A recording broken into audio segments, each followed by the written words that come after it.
Imagine this for a second. You're standing on the battlefield, smoke choking your lungs, explosions tearing apart the earth around you, screams of wounded men echoing in your ears, and then your commander, your so-called brothers in arms, throw you a rifle.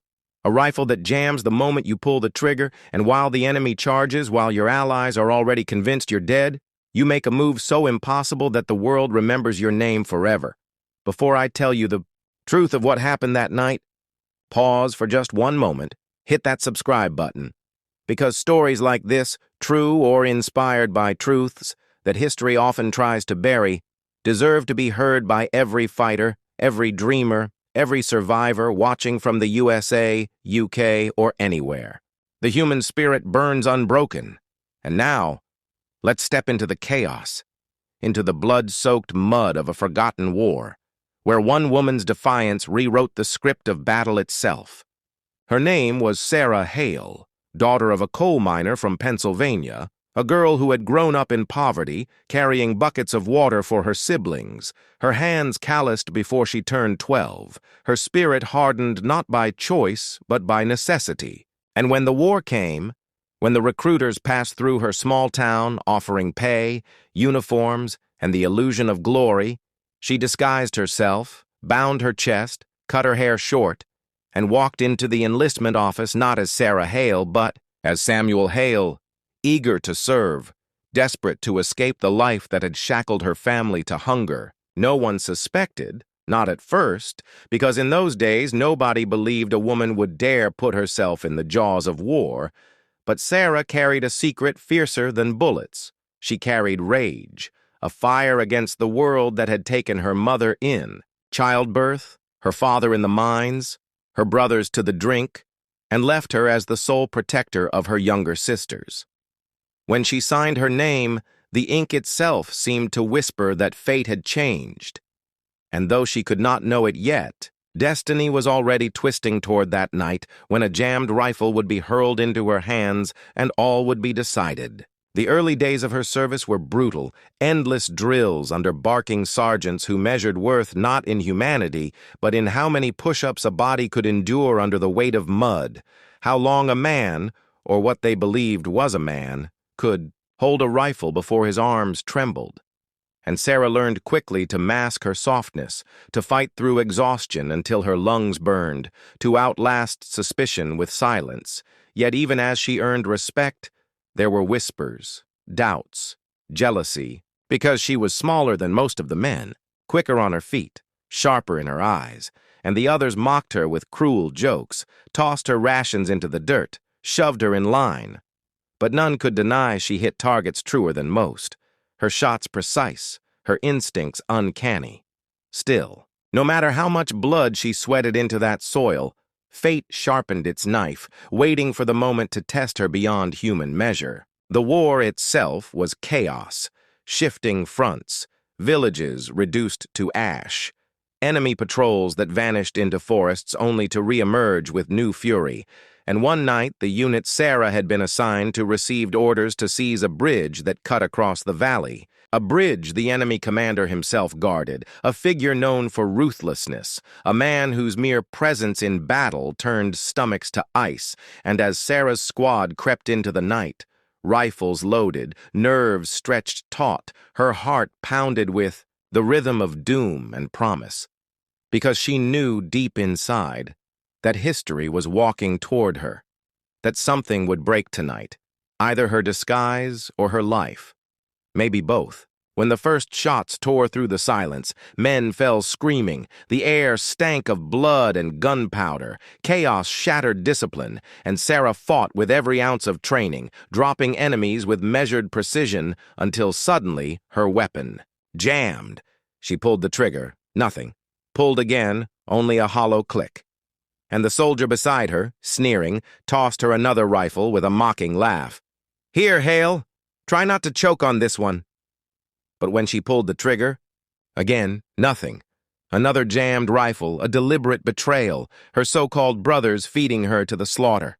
In that moment, the enemy commander himself emerged, towering in the firelight, his saber raised, his soldiers roaring behind him, and Sarah stood unarmed, betrayed, facing the impossible, yet she did not flinch, she did not crumble, she surged forward with a move that stunned both sides, leaping through smoke, swinging her useless rifle like a club, and in a flash, in a blur of strength and desperation, she dropped the enemy commander to the ground, the shock echoing louder than the cannons themselves, and in that instant, history bent to her will.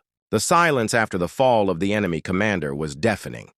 A pause in the madness of battle that seemed almost unreal, as if the entire world inhaled and refused to exhale, and in that frozen heartbeat every soldier, friend, and foe alike stared at Sarah, still believed to be Samuel Hale, standing over the unconscious or perhaps dead commander with nothing but a useless jammed rifle in her hands, her chest heaving, her eyes alight with fury that no man could match.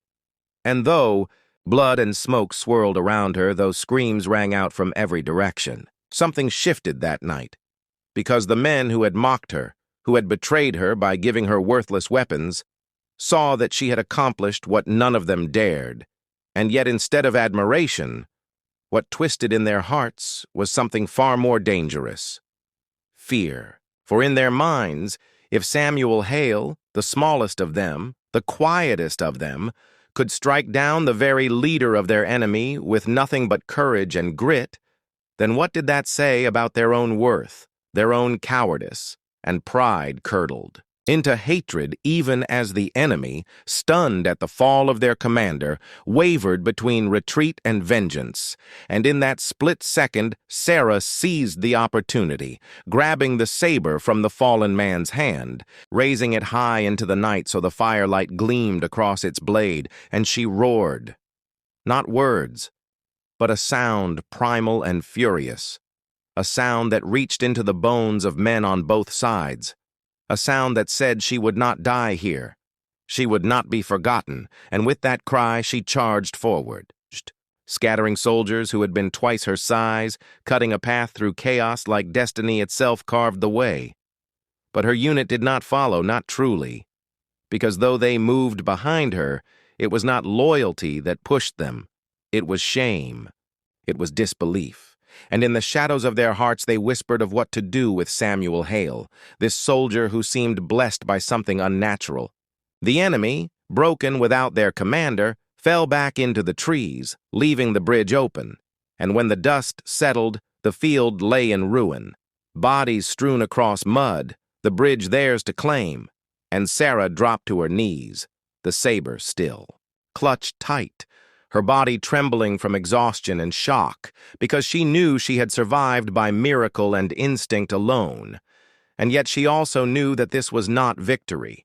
It was only the beginning of something far darker, for already the sergeant of her unit, a man named Briggs, a towering brute with scars down his face and cruelty dripping from every glance, was staring at her not with pride, but with suspicion, his lips curling as if he had already uncovered her secret, and as he barked for the men to gather, his eyes never left her. In the days that followed, rumors spread like wildfire through the camp. Some said Samuel Hale had sold his soul to the devil for strength. Others claimed he had staged the entire event, that the commander had fallen by trickery or cowards' luck. And though Sarah tried to fade into the background, tried to keep her head low, she could feel the noose tightening, because envy is a poison, and it had seeped into every man around her. Yet war waits for no one's fears, and new orders came swiftly. Advance deeper into enemy territory, pursue the retreating forces, break their will once and for all, and so they marched, hungry, broken, haunted, through rain that turned the ground into sucking mud, through forests that whispered with unseen eyes. And every step Sarah took, she could feel the weight of betrayal pressing closer. Until one night, around a low-burning fire, Briggs approached her, his voice low, his words soaked in venom. "You think you're a hero, Hale? You think men don't. See what you're hiding? You'll slip soon, and when you do, I'll be the one to end you." She wanted to answer, wanted to fight him right there. But she bit her tongue because she could not risk exposure, not yet, not until she understood how deep the treachery ran, but her silence only fueled their hatred. And when the next skirmish came, when they were ambushed in a valley where smoke curled thick as night, it happened again. Her rifle jammed, again, the weapon handed to her by her own comrades, proof that this was no accident but a deliberate plot to see her cut down.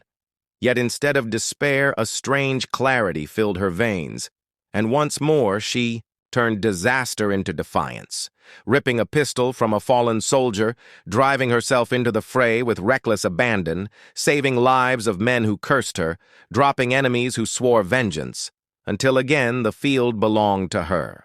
Her name, whispered by both sides, a ghost, a demon, a legend. But legends draw hunters, and far away in the enemy camp, the news reached a man more dangerous than the commander she had struck down, a shadowy figure called only the Raven, the true strategist of the war, a man who thrived on cruelty and manipulation. And when he heard of Samuel Hale, the soldier who turned broken weapons into miracles, he did not laugh, he smiled, for in his mind As Sarah marched deeper into enemy territory with her unit, she could feel the hatred of her own comrades growing heavier than the mud beneath her boots, especially from Sergeant Briggs, who burned with jealousy and suspicion. One night, they finally cornered her, ready to expose her secret and destroy her. But before they could act, the Raven's ambush struck like lightning. Fire, arrows, and chaos everywhere. In the middle of that storm, Sarah fought with pure instinct, saving even those who wanted her gone.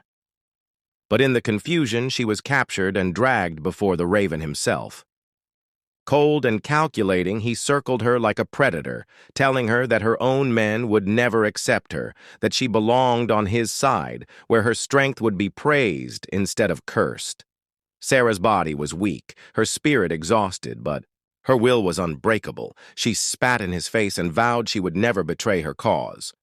The Raven's smile turned to ice, and with a hiss he promised to break her piece by piece before throwing her into the darkest prison cell he had. The dungeon was cold, silent, and endless, but Sarah's fire refused to die. She waited, watched, and when a careless guard came too close, she struck, stealing his keys, breaking free, and cutting her way back into the world above. When she returned to the battlefield, her unit was bloodied and broken, barely holding against the Raven's army. Their jaws dropped when they saw her alive, and Sergeant Briggs tried once more to shame her, but this time Sarah stood tall and revealed the truth. "I am not Samuel Hale. I am Sarah Hale." For a moment, both armies froze, stunned by the revelation, but then the battle roared back to life. Sarah threw herself into the fight and finally faced the Raven himself.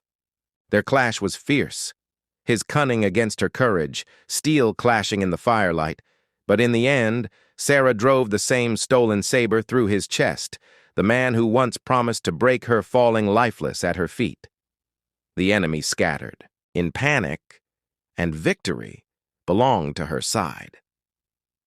Yet more than victory, Sarah proved something greater, that true strength is not in the weapon or in the name, but in the unyielding spirit of the one who dares to fight even with nothing but a broken blade and unbroken will.